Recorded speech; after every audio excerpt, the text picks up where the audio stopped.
So அந்த மாதிரி அப்டேட்டில் இருக்கிற மனுஷன் மட்டும்தான் கடைசி வரைக்கும் செல்வாக்கோட வாழ முடியும்.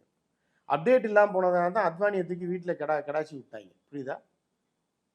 கடை நிலையில இருந்த ஒரு ஆள் எப்படி வந்து காலி பண்ணார் பார்த்தீங்களா? உங்களுக்கு தெரியுமில்ல? யாருன்னு தெரியுமில்ல? அத்வானி ஆள் இல்லாமல் பக்கன்னு உட்கார விட்டாங்க. கட்சியினுடைய கலைஞர் கடைசி வரைக்கும் ஆரம்பிச்சவங்க கான்செப்டோட ஆரம்பிச்சவங்களை கொண்டு குப்பியில உட்கார வச்சு. அப்டேட் இல்லைங்கிறீங்களா அத்வானிக்கு?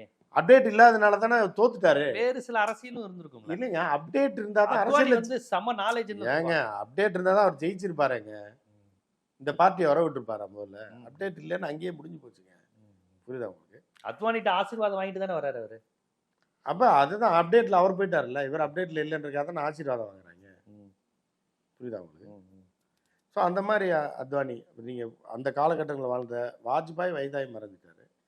முலாயம் சிங் யாதவ், முரளி மனோகர் ஜோஷி கட்சி ஆரம்பிச்சவங்க காணாம போயிட்டாங்களா அப்டேட் இல்லாம. புரியுதா?